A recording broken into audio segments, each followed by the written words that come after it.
अरुण और उसके दादाजी ने इस चैप्टर को इनिशिएट किया था, है ना। काफ़ी सारी किताबें छानने के बाद मुझे जड़ मिली थी, तो फिर इतनी मेहनत से मैंने वो जड़ ढूंढी है, तो थोड़ी सी तो मैं आपको बताऊंगा भी सही। अगर 5 आम के पेड़ों पे 10-10 आम लगे हुए हों, सारे आम का साइज अलग अलग हो और मुझको 3 आम खाने हों, तो दादाजी के पास थी पर्सनल तांगा गाड़ी, पर्सनल वाली। चैप्टर का पूरा नाम है परम्यूटेशन एंड कॉम्बिनेशन, है ना, परम्यूटेशन एंड कॉम्बिनेशन, ठीक है। 12th क्लास में एक चैप्टर पढ़ोगे आप, प्रोबेबिलिटी, है ना। प्रोबेबिलिटी जो चैप्टर है वो आप लगा लो 50% वैसे ही मजबूत हो गया अगर आपका परम्यूटेशन एंड कॉम्बिनेशन मजबूत है तो ये एक चैप्टर मजबूत होने से एक 12th का बहुत मेजर चैप्टर, बहुत मेजर चैप्टर जिसका बोर्ड में बहुत शानदार वेटेज है, जेई मेंस जेई एडवांस में बहुत खतरनाक वेटेज है, वो चैप्टर पे आप बताओ 50-60% एकदम मजबूत कमांड अभी आ गई 11th क्लास में। और ये चैप्टर तो अच्छा हो ही गया, इसके इंडिपेंडेंट क्वेश्चन तो होंगे ही। तो इस चैप्टर का मजबूत होना इस प्रिपरेशन जर्नी में तो इम्पोर्टेंट है ही, और जीवन में भी बहुत इम्पोर्टेंट है। आगे जितने भी एग्जाम्स आप अच्छे वाले लिखोगे, पीएनसी आपको हमेशा ताकत देगा। पीएनसी के बारे में एक और बात ये है कि ये भारत देश की ही डेवलपमेंट है, हमारे देश ने बहुत दिया है दुनिया को। Permutation and combination chapter Indian लोगों ने इस पे बहुत काम किया, दुनिया को तो कुछ पता ही नहीं था। इंडिया के लोग बहुत जल्दी जल्दी चीजें कैलकुलेट कर दिया करते थे तब। तो परम्यूटेशन एंड कॉम्बिनेशन में कई सारी इतिहास पढ़ने के बाद ऐसी बातें समझ आती हैं कि इंडिया के लोगों ने इस चैप्टर को बनाने में काफी कंट्रीब्यूशन दिया है। और क्योंकि मैंने आपको बताया था कि न्यूटन के कारनामे, कि न्यूटन एक बहुत बदमाश लेवल का आदमी था, और दो लोगों की चीजें जो है ना चुरा लेता था। और आजकल भी आप देखते होगे ना कि काम कोई करता है, क्रेडिट कोई और ही ले जाता है ना। घर में भी तो ऐसे होता है, दीदी से काम करा के हम बोल देते हैं पापा मैंने काम कर दिया। ऐसे ही करते हैं अपन, हम सारे ऐसे भरे हुए हैं इन सारी चीजों से। तो फिर और ऊपर लेवल पे जा करके तो फिर गेम चलता दूसरा। तो जो एक्चुअल चीजें होती हैं वो कहीं ना कहीं दब जाती हैं, है ना। तो ये मैं इसलिए बता रहा हूँ क्योंकि परम्यूटेशन एंड कॉम्बिनेशन की जो डेवलपमेंट हुई तो बिल्कुल बेसिक डेवलपमेंट जो हुई थी, पहली बार किसी ने इसको सूंघा था, इस चैप्टर को सेंस किया था कि अरे कुछ है मैथ्स में एक अलग चीज जो पता नहीं लोगों को। वो एक 6ठी क्लास के बच्चे जिसका नाम था अरुण, उसने पहली बार सेंस किया था, है ना। और उसने भी सेंस नहीं किया था एक्चुअली, उससे सेंस हो गया था बस, ऐसा उसने जानबूझ के सेंस नहीं किया था, बाई चांस कुछ हो गया था। अरुण और अरुण के दादाजी ने, है ना, काफी सारी किताबें छानने के बाद मुझे जड़ मिली थी, तो फिर इतनी मेहनत से मैंने वो जड़ ढूंढी है, तो थोड़ी सी तो मैं आपको बताऊंगा भी सही, ठीक है। अरुण और उसके दादाजी ने इस चैप्टर को इनिशिएट किया था, ये नहीं कहूंगा मैं पूरी रिसर्च उन्होंने कर डाली ना, ऐसा कुछ नहीं है। अरुण और उसके दादाजी ने इस चैप्टर को थोड़ा इनिशिएट कर दिया था। फिर बाकी जनता को पता चला, भारत में, भारत से बाहर मैथमेटिशियन लोगों को क्या होता है, एक बार पूंछ पकड़ में आनी चाहिए। पूंछ पकड़ में आ गई तो फिर वो पूरा एकदम उसे डायनासोर बना देते हैं। तो बात की एक नई इन्वेंशन की पूंछ और बेसिक समझ में आ जाता है, तो फिर लोगों में तो काम करने की तो ताकत है ही, दिमाग तो है ही बहुत लोगों में। इन्वेंशन का दिमाग सब में नहीं होता, इन्वेंशन के बाद रिसर्च का दिमाग तो सब बहुत लोगों में होता है ना, रिसर्चर्स तो बहुत हैं। रिसर्च करने वाले तो सारे लोग, मतलब अभी दुनिया में आप हजारों लोग मिल जाएंगे आपको, मगर न्यूटन थोड़ी मिल जाएंगे हजारों, है ना। इन्वेंट करना होता है मुश्किल, रिसर्च तो होती रहती है फिर। तो मैं इसलिए बता रहा हूं आपको, अरुण और उसके दादाजी ने इसको इन्वेंट शुरुआत में एक दिशा दी थी इस चैप्टर को। उसके बाद फिर बहुत सारी आगे भी डेवलपमेंट हुई है। एक और मेजर डेवलपमेंट इसमें, है ना, भास्करा ने की थी। भास्करा, भास्करा और लीलावती ने की थी, भास्करा और लीलावती, है ना। अब यहाँ पे भी बड़ी इंटरेस्टिंग इंटरेस्टिंग सी बातें हैं भास्कर और लीलावती के बारे में भी। भास्करा ने किताब लिखी थी, और वो किताब जो है वो आ, पुराने जमाने की किताबें ऐसे नहीं हुआ करती थी जैसे अभी आप पढ़ते हो ना, ये पब्लिकेशंस की बुक पढ़ते हो, टॉपिक का नाम, चैप्टर, दाएं दाएं दाएं दाएं चालू, फिर सवाल, ऐसे नहीं होती थी किताबें। किताबें होती थी कहानियों के माध्यम से, है ना, कि कहानी सुनाई जा रही है और उसी कहानी में कॉन्सेप्ट पढ़ा दिया। इंडियन कल्चर ऐसा हुआ, बड़ा रिच कल्चर था हमारा। तो भास्करा ने एक बुक लिखी थी, और उस बुक में कुछ इस प्रकार की कन्वर्जेशन थी कि हे लीलावती, अगर 5 आम के पेड़ों पे 10-10 आम लगे हुए हों, सारे आम का साइज अलग-अलग हो और मुझको 3 आम खाने हों, तो बताओ कितने दिनों में मैं खत्म कर सकता हूँ, कितने प्रकार से खा सकता हूँ, 2 अगर खाने हो तो कितने दिन लगेंगे। ऐसे करके वो श्लोक के माध्यम से एक सवाल लीलावती से पूछता है। फिर नीचे लीलावती उसको उत्तर देती है कि इतने इतना समय लगेगा, ये थ्योरम लगेगी, ऐसे ऐसे कैलकुलेशन होगी।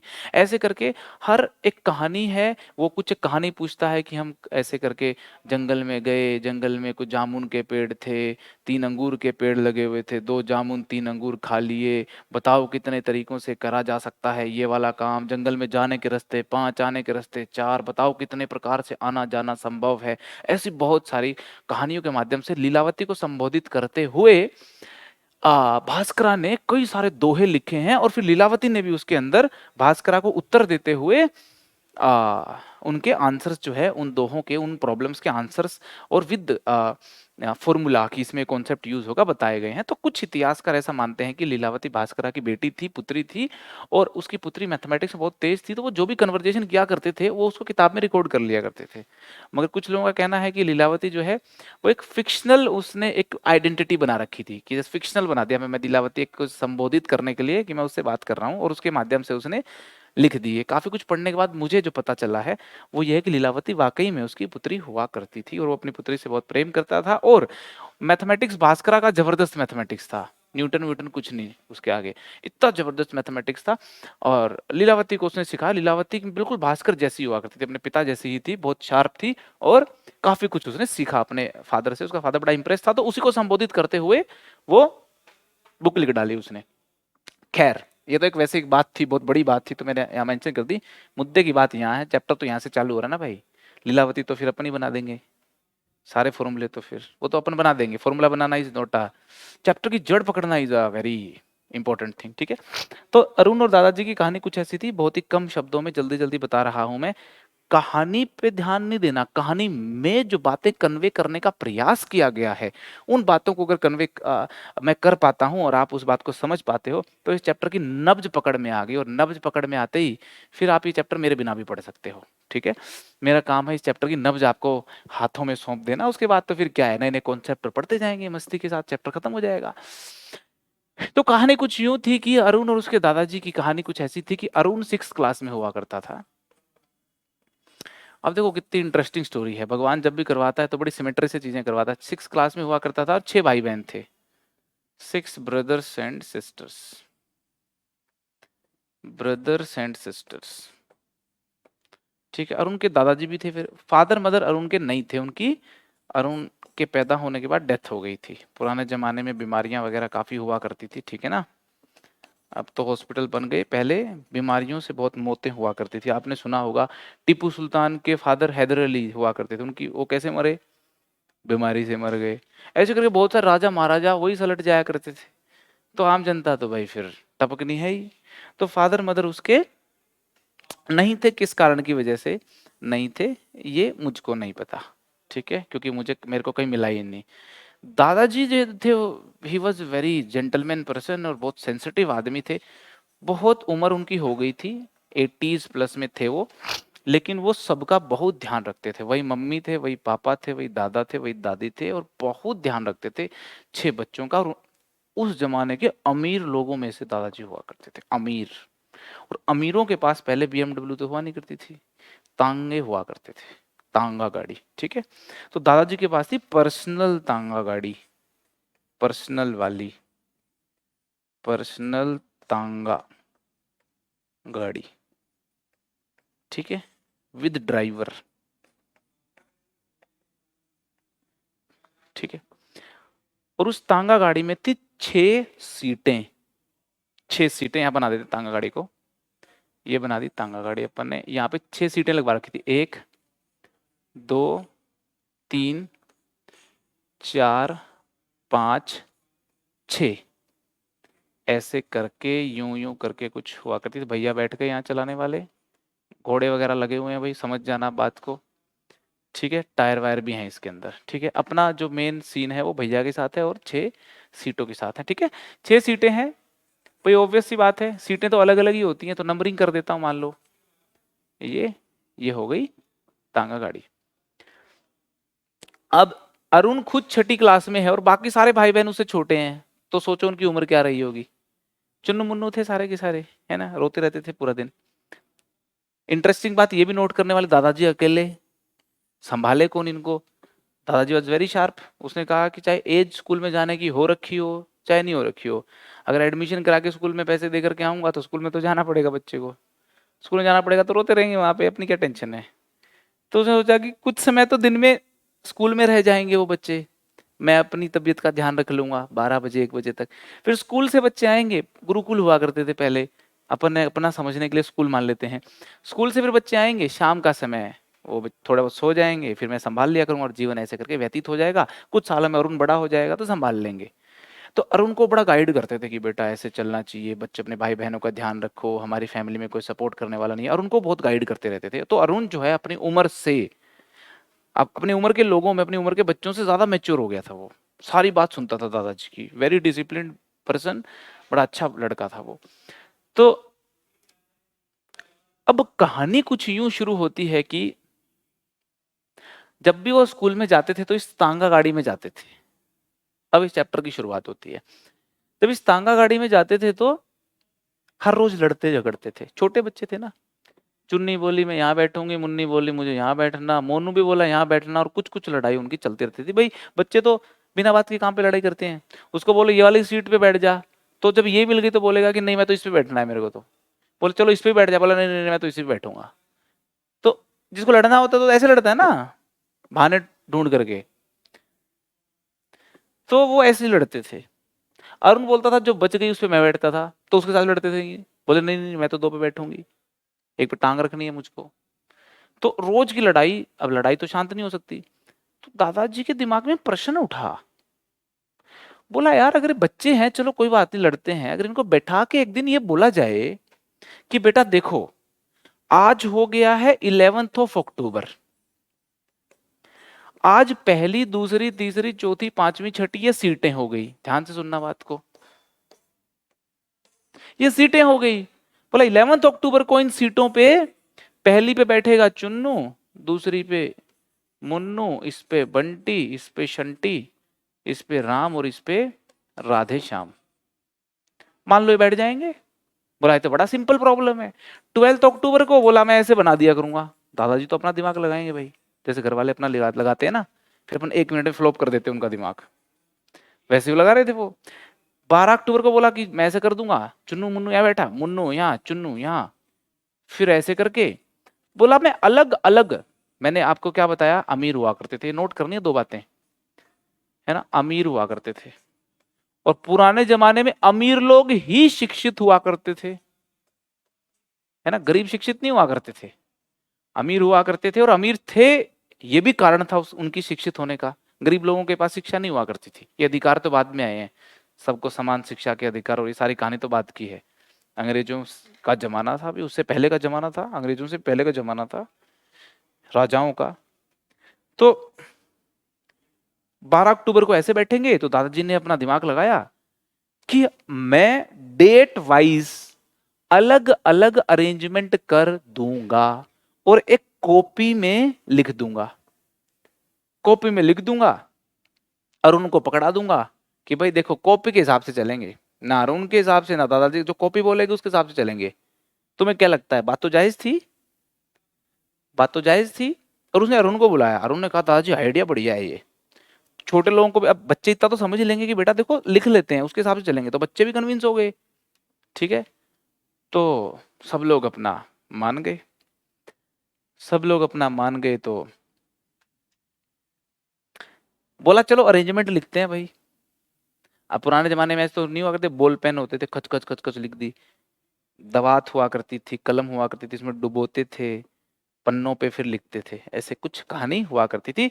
अरुण बोला कि मुझे दवात दे दो, कलम दे दो, पन्ने दे दो, है ना। दादाजी बोले कि चलो अरुण बैठ के लिखते हैं। उन्होंने डेट लगाई पूरी एकदम ऐसे, 15-20 दिन की डेट लगाई, 15-20 दिन की डेट लगा करके हर डेट पे अलग अलग अरेंजमेंट लिखी, लगाए तो 20 से फालतू जा रही है अरेंजमेंट। उन्होंने और फिर आगे ऐसे लाइनें बढ़ाई, अपन करते हैं ना ऐसे लाइन मार देते हैं ऐसे, दूध आ गया 1 तारीख को 5 किलो, 2 तारीख को 3 किलो, फिर 15 तारीख होगी, फिर ऐसे लंबी लाइन मारते हैं ऐसे, अरे लाइन आगे भी जाएगा। तो सेम उनके साथ घटना हुई। 20 दिन के बाद उन्होंने कहा कि यार अरेंजमेंट तो और बन रही है। उन्होंने आगे लाइन लगाई, फिर अरेंजमेंट काउंट करी, 40 तक लिखी। वो लगा कि 40 से फालतू बन रही है ये तो। दूसरा पन्ना लिया, फिर लाइनें लगाई, 10-15 बोले और लिखते हैं, वो पन्ना भर गया, पूरी 100 अरेंजमेंट बन गई। उसके बाद भी फिर अरेंजमेंट रह रही है। दादाजी बूढ़े आदमी, भूख लग गई उनको इतनी देर में, फिर वापस पन्ने पे अरेंजमेंट लिखी, एक पन्ना फिर भर गया, 150 अरेंजमेंट बन गई, और भी बच गई। दादाजी ने बोला यार ये तो पंगा पाल लिया ये तो। दादाजी ने बोला कल करेंगे इस काम को। तो उनके दिमाग में घूमती रही कि यार आदमी 6, सीटें 6, और 150 दिन तक सेम अरेंजमेंट आई नहीं रही, अलग अलग अलग अलग बने जा रही हैं। समझ रहे मैं क्या कह रहा हूं? तो दादाजी ने अरुण को कह दिया, बोला अरुण यार तू एक काम करना, बेटा तू बना लेना अरेंजमेंट को, समझदार है, तुझे पता लग गया ना मैं कैसे बना रहा हूँ? अरुण बोला हाँ दादाजी पता लग गया, जैसे अपने घर वाले बोल के चले जाते हैं कि बेटा पता लग गया ना काम ऐसे करना है, हाँ जी ऐसे करना, कर लेगा, कर लेंगे जी। समझदार फिर करता रहता, स्ट्रगल करता रहता है। तो अरुण ने बोला दादाजी मैं कर लूंगा। दादाजी ने बोला अच्छा कर लेगा तो कर लेना। अरुण ने करना चालू कर दिया। 1 हफ्ता बीत गया, ना अरुण ने कुछ बोला ना दादाजी ने कुछ पूछा। दादाजी को लगा, बच्चों को कई बार ऐसे भी तो होता है, घर पे बोल देते हैं अरे कर लेना, बच्चे सोचते हैं थोड़ा सा करके, अबे नहीं हो रहा, छोड़ नहीं करना, पापा भी नहीं पूछते, अपन भी नहीं बताते। 3 साल 4 साल निकल जाते हैं ऐसे करके, ऐसा भी होता है, 3 महीने निकल गए, ना बेटा होमवर्क करना है, नहीं करा, धीरे से करके 2 दिन वो आएंगे तो अपना दूसरे वाले रूम में बिता देंगे, वो पूछेंगे नहीं, तब तक वो भूल जाएंगे, ऐसा हमें लगेगा मगर वो भूलते तो है नहीं। या तो सबको सब रहता है, बट वो आपके रिस्पेक्ट में, चलो बच्चा है खुश होने दो इसको। तो दादाजी को लगा कि यार 7 दिन हो गए कुछ बता ही नहीं रहा ये तो। दादाजी वॉज वेरी स्मार्ट, उन्होंने भी नहीं पूछा। कुछ समय के बाद उनको वैसे भी लग गया था उनको कि इतनी सारी अरेंजमेंट बनेंगी, पता नहीं कैसे बैठेंगे बच्चे लोग, मानेंगे नहीं मानेंगे। दादाजी ने इस प्रॉब्लम को सीरियसली नहीं लिया, फिर लड़ाई होती रही। 6 महीने के बाद, सुनो आप, 6 महीने फिर से 6, after 6 months, after 6 months Arun came to the दादाजी। बोले दादाजी आपने 6 महीने पहले मुझको एक प्रॉब्लम दी थी, काम सौंपा था, वो काम मैंने कर दिया है आपका। दादाजी खुद भूल गए थे कि मैंने तो कोई काम नहीं सौंपा तुझको। बोला नहीं नहीं नहीं, सौंपा था एक दिन, हम एक दिन बैठ के पन्ने उठा के कलम दवात से हमने अरेंजमेंट लिखना चालू की थी, और वो अधूरा काम आप मुझे दे करके गए थे, और मैंने उस काम को कल ही खत्म किया है। 6 महीने लगे उस काम को करने के लिए। दादाजी को लगा बच्चा है, सीरियस ले गया, लगता है बात को, मजाक को सीरियस ले गया ये। दादाजी ने कहा कोई बात नहीं, इधर आओ, क्या किया तुमने? अरुण ने इतना मोटा जत्था उठा के लाया और उस पर अरेंजमेंट बनाई हुई, कुछ काटी हुई, फिर बनाई हुई, फिर काटी हुई, एक जद्दोजहद के इतने सारे पेजों का बंडल दादाजी के पास वो लेकर के आया और कहा कि दादाजी पूरे 720 दिन लगेंगे, पूरे 720 दिन लगेंगे,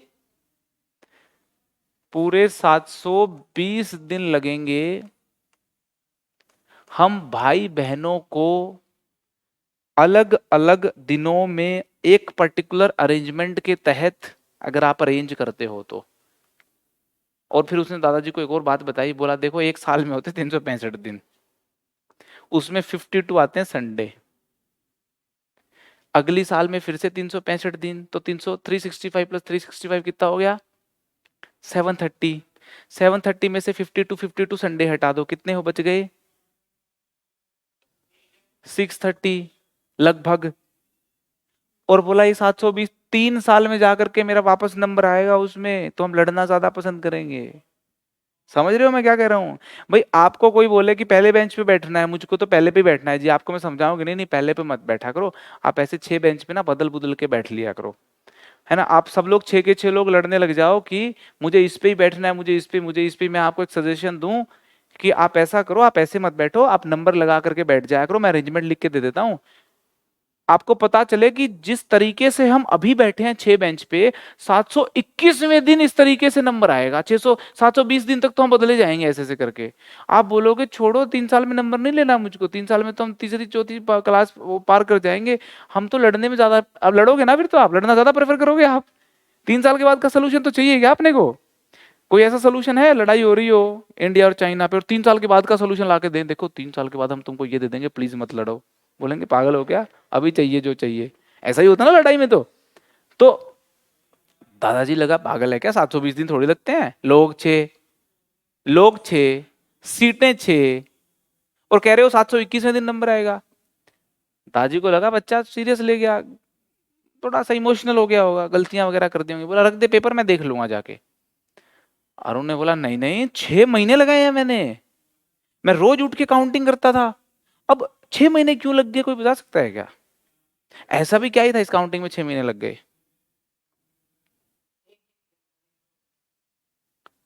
तो एक दिन में एक ही थोड़ी लिखेगा, कैलकुलेशन क्या करनी, मोनू चुन्नी मुन्नी ऐसे तो लिखना ही तो है। कैलकुलेशन क्या करनी पड़ेगी उसमें, कोई कैलकुलेशन नहीं करनी पड़ेगी। फॉर्मूला निकालेगा, उसने बताया तो नहीं दादाजी को, निकला भी नहीं, निकला होता तो बताता ना वो, और वो बताता तो मैं बताता तुमको। कोई फॉर्मूला निकाला उसने। भाई तुम देखो ना कितनी बड़ी समस्या है। आप ऐसे लिख रहे हो, ध्यान से सुनना बात को। आप ऐसे लिख रहे हो भाई 11 अक्टूबर को ये अरेंजमेंट आ गई, मुन्नी चुन्नी सोनू मोनू धोलू राम, मान लो ऐसे। 12 को फिर ये आ गई, 13th को फिर कोई अरेंजमेंट आ गई, ऐसे करते करते फिर आपका पेज पलट गया, दूसरा पेज पलट गया, फिर अगली अरेंजमेंट आ गई।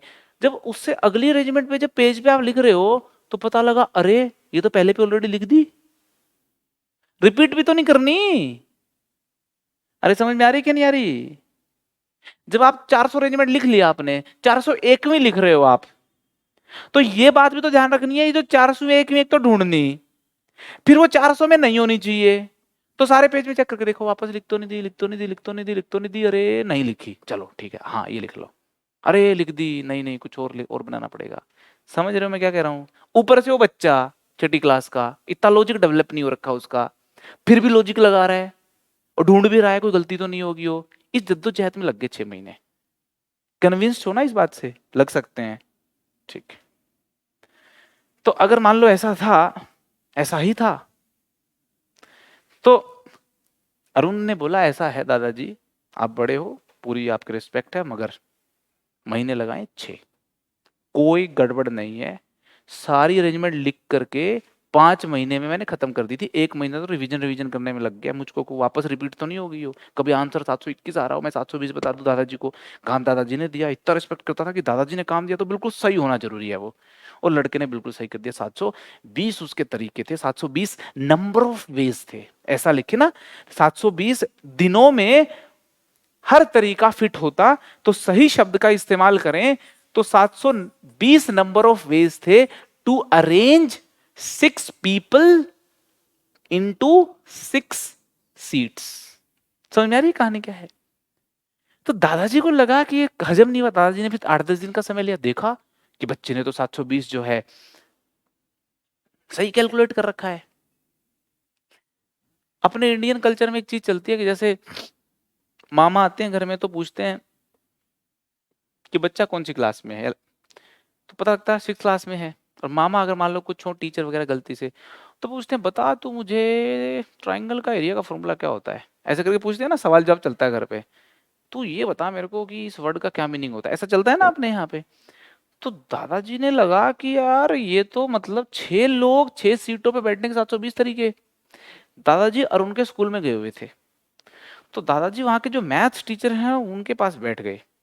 बोले सर एक बात बताओ, आप मैथ्स तो पढ़ाते हो, अगर 6 लोग 6 सीट पे बैठे तो कितने तरीके से ये काम हो सकता है, in how many ways 6 person can sit on to 6 seats in different different ways. Maths के टीचर ने बोला कि ऐसा कुछ मैंने कभी पहले किया तो नहीं, बट अभी कर देता हूँ। करने लगा तो पेज तो भरने ही थे, चालू। दादाजी बोले चलता रहे चलता रहे, बहुत मजा आएगा। मैथ्स टीचर ने बोला यार ये तो मामला गड़बड़ हो रहा है, बेइज्जती बेइज्जती भी हो रही है ये तो उसने कहा देखो सर ऐसा है, हमने किया नहीं कभी, करके तो बता देंगे। बोला बेटा बता देना, कोई दिक्कत नहीं है, कल फिर आऊंगा। कल फिर पहुंच गए, बोले सर बताइए, बोले इसमें समय लगेगा, बोला कितना। तो मैथ सर जो थे वो उनका दिमाग बिल्कुल एकदम, वो बहुत क्वालिफाइड था आदमी, उसको पता ही नहीं, कभी ऐसा कुछ पढ़ा नहीं, दादाजी मजे लेके जा रहे हैं रोज। तो उसने पूरी कैलकुलेशन करनी चालू की। अब कैलकुलेशन तो तब करेगा ना आदमी को, पैटर्न उस समय पे डिफाइंड ही नहीं हुआ करते थे इस प्रकार के। तो काफी मशक्कत के बाद उसको समझ में आया कि 720 तरीके से होंगे। दादाजी तो फिर पहुंच गए एक हफ्ते डेढ़ हफ्ते बाद। बोला क्यों सर, समझ में आ रहा है कुछ, कितना कुछ उत्तर वगैरह, क्या आंसर आया इसका? तो बोला सर ये तो एक बड़ा ही लॉजिकल प्रॉब्लम था, 720। फिर दादाजी ने कहा कि बोला मुझे आपको परेशान करने का कोई उद्देश्य नहीं था, मैं बस ये जानना चाह रहा था कि आपके पास कोई अल्टरनेट तरीका है क्या इस प्रॉब्लम को सॉल्व करने का। आपने भी वैसे किया, हमारे अरुण ने भी वैसे किया था। तो कहानी तो तुम लोगों में बराबर ही चल रही है, कोई ज्यादा लंबा चौड़ा तो गैप है नहीं। तो ये बात जो है उन टीचर को लगा कि यार ये तो कुछ है, मतलब जो वी डोंट नो दैट। तो बाय चांस उस मैंने क्या कहा, अमीर आदमी थे दादाजी। तो अमीर आदमी, तो उनका उठना बैठना था सोसाइटी के अच्छे बड़े सर्कल में। तो देन उन्होंने दोनों ने क्या डिसाइड किया कि चलती थी दादाजी की पॉलिटिकल अप्रोचेस भी थी, कि हम एक छोटे एरिया में सर्कुलेट करते हैं एक पेपर, इश्तिहार निकाल देते हैं, है ना, अखबार में, कि भाई 6 लोग 6 सीट्स पे 720 तरीके से बैठ सकते हैं और हमारा सोल्यूशन ये लो इतने पेज का है। किसी को छोटे तरीके से ये बात समझानी आती हो तो प्लीज अप्रोच अस, हमें बताइए ये बात। तो जब वो गया तो कई लोगों की नजरों में पड़ा, तो उन्होंने फिर ट्राई करके देखा, यार 6 लोग हैं, 6 सीटें हैं और 720 तरीके, बहुत ही तो बड़ा नंबर आ रहा है। कैलकुलेट करके देखे तो किसी के पास भी ऐसा कुछ नहीं नजर आया कि यार अपन कोई शॉर्टकट फॉर्मूला को डेवलप करते हैं। ऐसे करते करते 9-10 महीने बीत गए, 9-10 महीने बीत गए, और ऐसे करते करते दादाजी का जीवन तो एक पैरेलल जीवन चल ही रहा था। अरुण, बच्चे, लड़ाई, तांगा, दादाजी, अमीर, पैसे गिनना, खेत बड़े बड़े हैं उनको बेचना खरीदना, खेती करवाना, पैमाइश करवाना, ये उनका जीवन था। एक दिन अपने खेत की पैमाइश करवा रहे थे दादाजी, और जब पैमाइश करवाते हैं, घर में जब मिस्त्री आता है तो बोलते हैं कि पेंट में स्क्वायर फीट के हिसाब से पैसे लूंगा, पूरा पेंट की कैलकुलेशन होती है। तो पैमाइश करवाने के लिए खेत की मल्टीप्लीकेशन का इस्तेमाल होता है कि डिवीजन का, एडिशन सब्ट्रैक्शन किसका इस्तेमाल होता है? मल्टीप्लीकेशन होता है भाई, दिस इनटू दिस, हो गया एरिया, इनटू दिस, आगे करते जाओ एरिया लो। ये हाइट है मान लो, देखो ये लेंथ है, ये लेंथ हो गई मान लो 5 मीटर की, इनटू 6 कर दो, 30 मीटर हो गया। आगे जोड़ना है तो फिर इंटू इंटू करते ही जाओगे, फिर एडिशन होगा, भाई एरिया में तो इंटू करने की जरूरत है। तो वो दादाजी किसी के साथ पैमाइश कर रहे थे खेत की, और पैमाइश करते करते जो पैमाइश करने वाला है उसने बोला कि जी आपका एरिया हो गया 720। दादाजी को तो नंबर सुनते ही ऐसे आंख ऐसे खड़ी हो गई, वापस 720 बता रहा है मेरे को, मैं महीने 10 में गुजारी 720 के साथ रहा हूं। तो जैसे 720 उन्होंने बताया तो दादाजी एकदम ऐसे अलर्ट हो गए, बोला ये 720 मेरा पीछा काहे नहीं छोड़ रहा है, ये कैसे किया तूने? तो बोला मैं वापस चेक करता हूँ। तो वापस चेक करके दादाजी ने देखा उत्तर तो 720 ही आ रहा है। तो दादाजी की नजर पड़ गई उसके एक कागज पे, जिस कागज में 720 लिखा हुआ था, और उसके आगे लिखा हुआ था 6x5x4x3x2x1। मुझे नहीं पता ये क्या है, वो वहीं लिखा था कागज पे, अभी वहीं था। तो दादाजी के दिमाग में पहली परेशानी तो 720 ने कर दी थी, तुरंत टेंशन में आ गए दादाजी। और दूसरी परेशानी बहुत ही भयंकर वाली 6 ने कर दी, इसने तो बहुत ही भयंकर वाली परेशानी कर दी खड़ी। बोले फिर से ये 6 आदमियों का ही कुछ लोचा है क्या 720 के साथ? दादाजी ने बस इतनी सी बात महसूस की उस दिन। बोला जरूर कुछ न कुछ इस 720 का लोचा इस 6 के साथ है। और ये बात दादाजी को, वो आदमी जब, एक तो होता परेशान आदमी, तुम परेशान जीवन में काफी हुए होगे, बहुत ज्यादा खुशी भी शायद हुई होगी, नंबर वंबर जिस दिन आ जाते हैं, या पापा ने कुछ साइकिल वाइकिल दिला दी, स्कूटी दिला दी, मोबाइल दिलाया होगा, खुशी भी होती है। एक और तीसरी स्टेट होती है जीवन में, मैंने थोड़ी सी महसूस कर रखी है, आप लोग भी अपने लाइफ में महसूस करोगे शायद। आदमी ना खुश होता ना ही वो परेशान होता, एक्साइटेड होता है बस, कि बस कुछ हो रहा है मतलब, और बहुत चार्मिंग है वो सोने नहीं दे रहा, जगने नहीं दे रहा, ऐसी कोई चीज हो जाए जीवन में तो वैसी स्थिति ऐसी होती है कि परेशान भी नहीं करती, खुशी वाली बात भी नहीं है क्योंकि कुछ तीर भी नहीं मारा होता, बट वो ऐसी एक्साइटेड स्टेट है कि मतलब उसमें आदमी सोचता है फिर बहुत तेज तेज कि क्या करें, क्या करना चाहिए। तो दादाजी के साथ वैसी एक्साइटेड स्टेट थी, वैसी एक्साइटेड स्टेट जब दिमाग में उत्पन्न होती है तो आदमी बहुत शार्प एक्टिवली काम करना चालू कर देता है, वही या फिर गलतियां करना चालू कर देता है ऐसी ऐसी स्थिति में आदमी। तो दादाजी के दिमाग में कुछ ऐसा ही सीन चल रहा था, बोला 6 और 720 का भाई कुछ तो लफड़ा है। अब दादाजी तो अपने देसी आदमी, उसने फिर किसको बुलाया, अपने हथियार को, अरुण को। बोला बेटा ऐसा मुझे शक है, मुझे शक है कि 4 लोगों को 4 सीट्स पे अरेंज करोगे तुम तो शायद आंसर ये आना चाहिए, ऐसा मुझे शक हो रहा है इस गणित के ऊपर। मुझे शक है कि 4 लोगों को 4 सीट्स पे तुम अरेंज करोगे तो 24 आंसर आना चाहिए। तू मेरी हेल्प कर दे, तू कलम दबात ले, पन्ने ले, काउंटिंग चालू कर दे। अरुण दादाजी को बोला ये तो यार इस्तेमाल कर रहा है बुड्ढा। अरुण ने कहा ठीक है, यस दादाजी, सीधा लड़का था। 3 दिन के बाद आके बताया दादाजी आपने तो चमत्कार कर दिया, यू आर राइट। क्या कर रहा है आपने ये, आप तो पहले तो मुझसे पूछे थे, आजकल तो उत्तर पहले बता रहे हो। दादाजी बोला मैं जादू जान गया हूं, 5 को तू अरेंज करके ला बेटा, तुझे मैं पार्टी दूंगा और आंसर 120 अगर आ गया तो। अरुण ने लिए 10-11 दिन फिर से, फिर आया। अरुण को लग गया दादाजी को कुछ जादू हाथ हासिल हो गया है। इस बुढ़ापे में दादाजी की उम्र जो है वो सक्सेसफुल हो गई भैया। तो बताने लग गया मैं दादा जादूगर। दादाजी तो इंतजार कर रहे थे इस घड़ी का कि 5 का 120 मिल जाए, फिर तो मैं मोहल्ले में आतंक मचा के रख दूंगा। 4 का 24 मिल चुका था, दादाजी तो बस अब तो फिर हाथ मल रहे थे कि बस अब इंतजार कर रहे हैं, कुछ मिल गया जैसे। दादाजी गए मास्टर जी के पास जो उनको पढ़ाते थे, बोले हाँ सर कुछ निकला। वो बंदा परेशान कि दादाजी वापस आदम के आज क्या लाए हैं नया मसाला। बोले सर बात ऐसी है, जुगाड़ तो हम ढूंढ लाए हैं, आदमी चाहे हो 50, अरेंज तो हम तुमको अभी करके दे देंगे, गुणा करने का समय चाहिए बस मेरे को, 50 गुना 49 गुना 48, बोला लो अभी गुणा करके दे देंगे, आधा घंटा लग जाएगा और उत्तर आएगा। बोला इतना बड़ा पेज पे गलती से कलम दवा ले ली तो किताबें भर दोगे, कई और साल लग जाएंगे कैलकुलेशन में बहुत ज्यादा।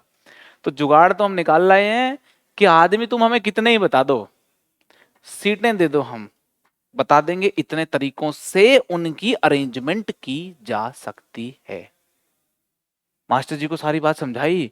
मास्टर जी बोले यार बुढ़ा बात तो ठीक कर रहा है, एक आदमी होता ए तो उसकी अरेंजमेंट तो 1 फैक्टोरियल मतलब एक ही है। 2 आदमी होते ए और बी तो 2 × 1, ए बी और बी ए 2 ही है ये तो। 3 होते तो A B C, A C B, B A C, B C A, C A B, C B A, 3 × 2 × 1 6 ही हो रहे हैं ये तो। मास्टर जी को लगा बात तो पकड़ के लाया है। अब वो लोग ये सोच रहे थे कहीं ऐसा तो नहीं है, पहले ऐसे तो नहीं हुआ करते थे गूगल करके देख लिया ये किसी को पता है क्या, ऐसा तो कुछ सीन नहीं था। ना कोई फोन हुआ करते थे चलो फोन करके मारते हैं किसी को, ऐसा भी कोई सीन नहीं था। पहले जमाने में क्या हुआ करते थे, पेपर सर्कुलेट हुआ करते थे, इश्तिहार आते थे। जब इश्तिहारों में एक आम जनता को कोई चीज नहीं पता होती थी, फिर रिसर्च पेपर्स में साइंटिस्ट लोगों के अलग पेपर होते हैं, फिर उनमें इश्तिहार आते हैं। साइंटिस्ट लोगों की आपस में जो इन्फॉर्मेशन एक्सचेंज होती है उनके पेपर्स अलग चलते हैं, साइंटिफिक पेपर्स होते हैं। उसमें ऐसा होता है कि जैसे मान लो मैं कोई रिसर्च कर दूं तो मैं एक साइंटिफिक पेपर में वो रिसर्च दूंगा कि भाई ये रिसर्च मैंने की है, कहीं ऐसा तो नहीं कि मैं ऐसे खुश हो रहा हूँ ये करके किसी दूसरे भाई ने कर रखी हो। तो पहले वो सर्कुलेट होते हैं, फिर सब लोग देखते हैं उसको कि अरे ये तो किसी ने नहीं कर रखी, ये वाकई एक इन्वेंशन है। इन्वेंशन का होना और गलत फहमी का होना दोनों बराबर सी बातें हैं, है ना। तो जब वो ऐसे इश्तिहार सर्कुलेट करते गए और पूरे वर्ल्ड लेवल पे बात चलेगी तो पता चला किसी को भी ये बात नहीं आती, मगर उस जमाने में एक न्यूटन जैसा आदमी बैठा था। अब उसने क्लेम कर दिया, सामान तो सारा सीख गया वो उसको देख करके। बात थी बड़ी सिंपल, क्लिक करने वाली बात थी। उसने कहा कि ये तो हम पहले ही कर चुके हैं। और चूंकि इंडियंस को वैसे दबाया जाता है, हमारे जितने भी, जो भी तुम फिजिक्स के लॉ पढ़ते हो, केमिस्ट्री में भी बहुत सारी चीजें हैं, मेटल की एक्सट्रैक्शन करनी पहले सिर्फ इंडिया को आती थी, कि कचरे में से सोना कैसे निकले। एक मेटल होती है, उस मेटल को कैसे एक्सट्रैक्ट करते हैं कि अमित सर बता देंगे कौन सी मेटल है वो। उसको गड्ढा खोदते थे, फैक्ट्रियां कैसे बना रखी थी इंडिया ने, जमीन में गड्ढा खोदते थे, गड्ढा खोद के नीचे कोयला डाल देते थे, कोयले में लगा देते थे आग, ऊपर लोहे की छलनी, और उस पे मेटल का भट्टा डाल देते थे, वो पत्थर। वो मेटल की खास बात क्या होती है कि जब भी उसको गर्म कर दो इवेपोरेट हो जाती है। वो क्या हो जाती है? तो इवेपोरेट हो जाती है। पुराने जमाने में ऐसी फैक्ट्रियां तो थी नहीं कि उन वेपर्स को पकड़ के और कैसे करके स्टोर कर लें। तो इंडिया ने देसी जुगाड़ निकाल रखा था कि जैसे इवेपोरेट होगी ना, बाहर से ठंडा पानी का फुहारा मार दो, तो जैसे ठंडे पानी का फुहारा मारोगे इवेपोरेट होगी, पानी के साथ ठंडा करके टेम्परेचर मिक्स होकर सॉलिडिफाई होकर के नीचे छलनी एक और लगा दो, उस पर गिर जाएगी, मेटल होगी एक्सट्रैक्ट। कोई सैकड़ों साल तक वो मेटल सिर्फ भारतीय एक्सट्रैक्ट करता था। और जुगाड़ कैसा, नीचे से आग ऊपर से पानी, काम चालू। एक चाइनीज ने आके देख लिया, उस चाइनीज ने आकर के देखा और चाइना में जाके फैक्ट्री लगा दी। आज की डेट में लोग बोलते हैं कि चाइना ने इन्वेंट करा था इसकी एक्सट्रैक्शन करना, जो कि बहुत ही गलत बात है। भारत के लोग तो पहले ऐसे जुगाड़ तो ऐसे कर देते थे अपन। तो अल्कोहल तो खेतों में बनती ही है, कौन नहीं जानता, सारी मेटल एक्सट्रैक्ट हो जाती है वहां पे। हम लोग बहुत जुगाड़ू लोग रहे हैं शुरुआत से ही। तो हमारी ये जो रिसर्च थी और दादाजी और अरुण की चीज थी, पश्चिमी लोगों ने उनको चुरा लिया और अपने नाम से छाप दिया। इसलिए आप पीएनडीसी के ऊपर अगर आप किसी भी किताब में पढ़ के देखोगे, कोई भास्करा का नाम नहीं, कोई लीलावती का नाम नहीं है, कोई अरुण और दादाजी का नाम तो तुम्हें मिलेगा ही नहीं। नामो निशान ही मिटा दिया खानदान का ही इस चैप्टर के ऊपर से। मगर हम इसको जिंदा रखने की कोशिश करेंगे, और हम परम्यूटेशन और कॉम्बिनेशन जब जब पढ़ेंगे तो दादाजी वाले इस कॉन्सेप्ट को हमेशा याद करेंगे। और जो भी इस दादाजी के कॉन्सेप्ट पे अडिग रहेगा, समझेगा, आईआईटी का प्रॉब्लम क्रैक करा सकते हो आप इस दादाजी वाले कॉन्सेप्ट से। तो कहने का मतलब ये है, इन्वेंट हुई है बात इस कॉन्सेप्ट से कि भाई अगर यहां से देखो, अपन ने कॉन्सेप्ट सीख लिया है, अपने कॉन्सेप्ट सीख लिया है कि if we have 6 different objects, भाई लोग क्या होते हैं, डिफरेंट ही होते हैं ना। If we have 6 different objects, concept number 1, if we have 6 different objects, ध्यान से सुन लेना बात को, 6 डिफरेंट ऑब्जेक्ट्स, और हमको उन डिफरेंट ऑब्जेक्ट्स को अरेंज करना है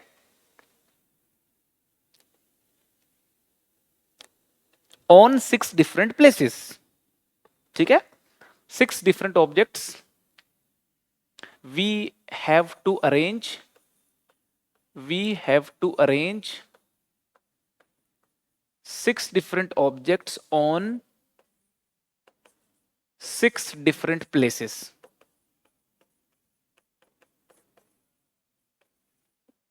तो नंबर ऑफ वेज कितने हो गए इस काम को करने के? 720 मत बोला करो, मुझे इस बात से तो बिल्कुल चिढ़ है।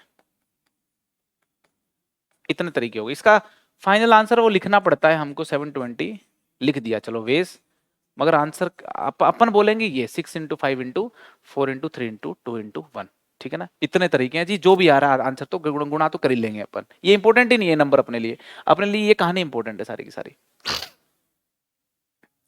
है ना। यहां से तुमको एक और बात समझ में आई कि अगर फैक्टोरियल ना होता तो 50 ऑब्जेक्ट अरेंज करने होते, और 50 ऑब्जेक्ट की अरेंजमेंट किताबों में लिखनी होती, तो फिर तो एक पन्ना तो 50 इंटू 49 इंटू 48 इंटू 47 वो करके वैसे भरा होता। तो फैक्टोरियल की जरूरत काहे को पड़ी है, समझ में आ गया होगा। ये आपको साफ साफ दिखाता है कि इस चैप्टर में आपको मल्टीप्लीकेशन करनी पड़ेगी। जिसकी गुणा अच्छी है उसका चैप्टर अच्छा है। गुणा कैसे करनी है, कब करनी है, कितनी करनी है, बातें समझ में आ गई तो पूरा चैप्टर समझ आ गया। तो इस चैप्टर में क्या करेंगे अपन, गुणा करेंगे। और ऑब्वियस सी बात है, 2 बार गुणा करके एक आध बार जोड़ना ओढ़ना पड़े तो जोड़ भी लेंगे। इस चैप्टर में तुम प्लस माइनस मल्टीप्लीकेशन और एक आध बार डिवीजन करना सीख गए, चैप्टर आपके पूरे कब्जे में है। तो वापस से हम प्लस माइनस मल्टीप्लाई डिवाइड करने की कोशिश करेंगे इस चैप्टर में, ठीक है ना। वी कैन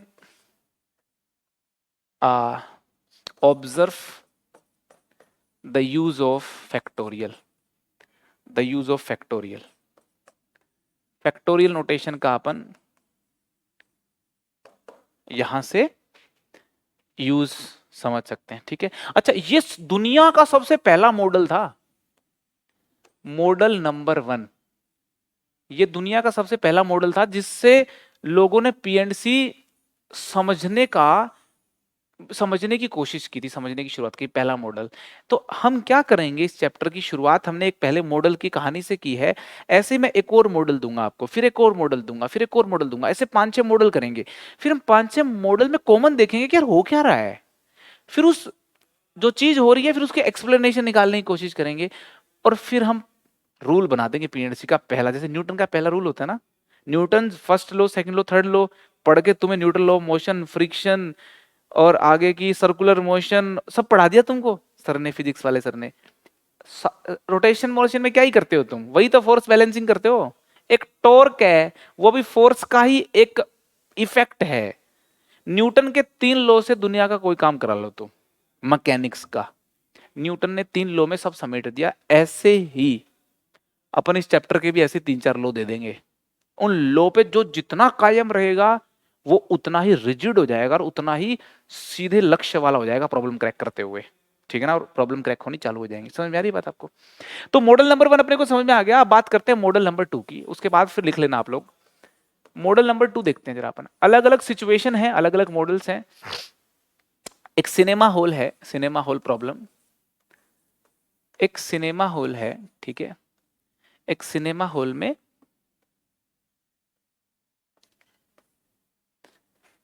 ऐसे करके कुछ कुछ यहाँ पे स्क्रीन लगी हुई है ना, यहाँ पे लगी स्क्रीन। मूवी अपन देखने जाते हैं ना तो ऐसे स्क्रीन लगी होती है ना, यूं करके। अभी तो कई दिन हो गए मूवी देखे हुए। ये स्क्रीन, ठीक है। और ये जो सिनेमा हॉल है ना, इसमें गेट कई सारे लगे हुए हैं ऐसे करके, है ना। ये कितने गेट लगा दिए इसमें, 5 लगा देते हैं, 5 गेट। ये गेट नंबर 1 है, ये गेट नंबर 2 है, ये गेट नंबर 3 है, गेट नंबर 4, गेट नंबर 5। ये हो गया हमारा गेट नंबर 5, ठीक है जी। ये यहाँ पे एक कोई आदमी है, ठीक है जी, हाथ भी है इसके। ये मूवी देखने के लिए अंदर जाएगा और बाहर आएगा। टास्क क्या है, अंदर जाना और बाहर आना। और सवाल ये है, in how many veg, in how many veg, इसका नाम रख देते हैं अपन, क्या नाम रखें इसका, आर्यन खान नाम रख देते हैं इसका, ठीक है। In how many ways Aryan Khan can enter and exit, and exit, है ना, फ्रॉम सिनेमा हॉल। तो बताओ कितने तरीकों से कर सकता है। उसका काम है एंटर और एग्जिट करना, अलग अलग तरीके से कर सकता है वो काम वो। तो कितने तरीके होंगे जरा सोच के बताइए।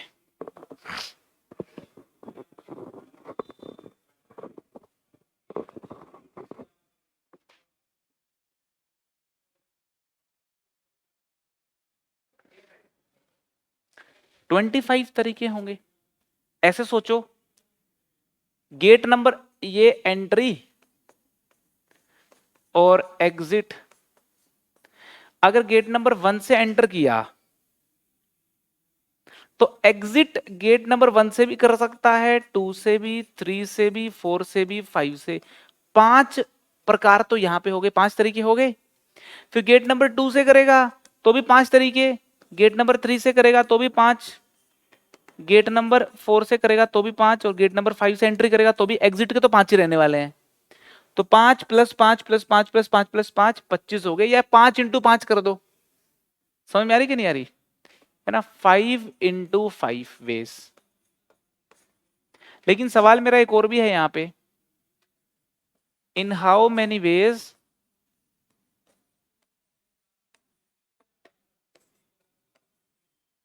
Aryan Khan can enter and exit, enter and exit but not via same gate, gate दूसरे इस्तेमाल करने पड़ेंगे आपको।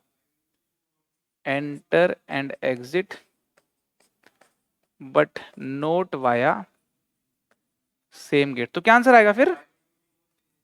5 × 4 वेज आएगा, फिर 20 तरीके रह गए बस, क्योंकि 25 थे।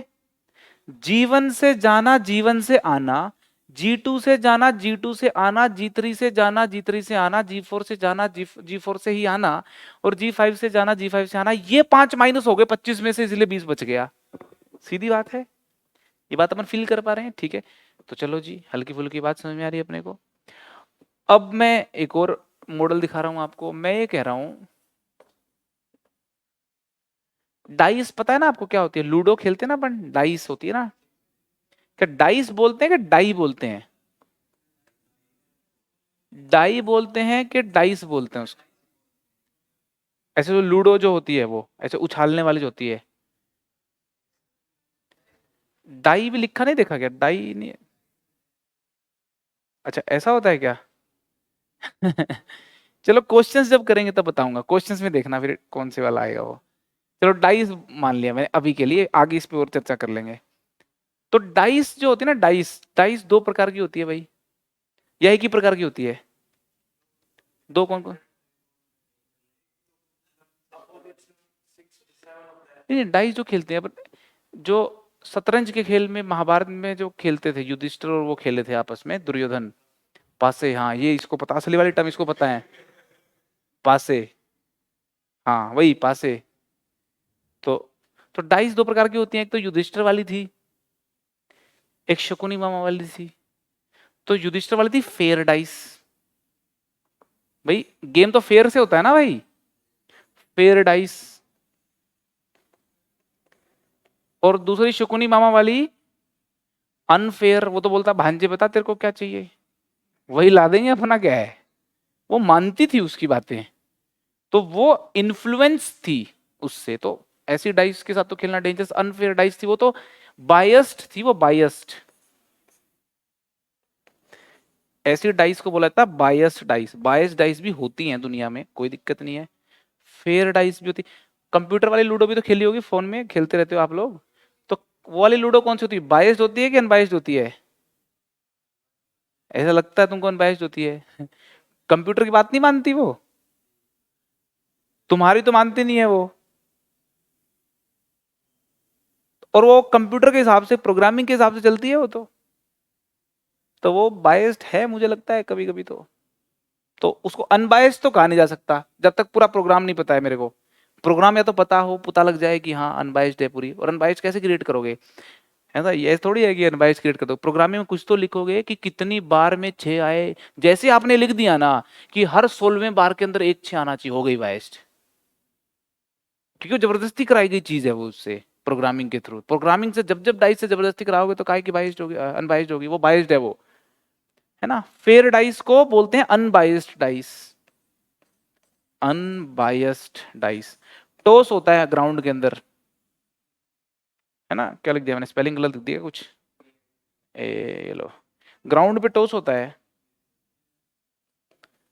तो सिक्का तो अंपायर का होता है।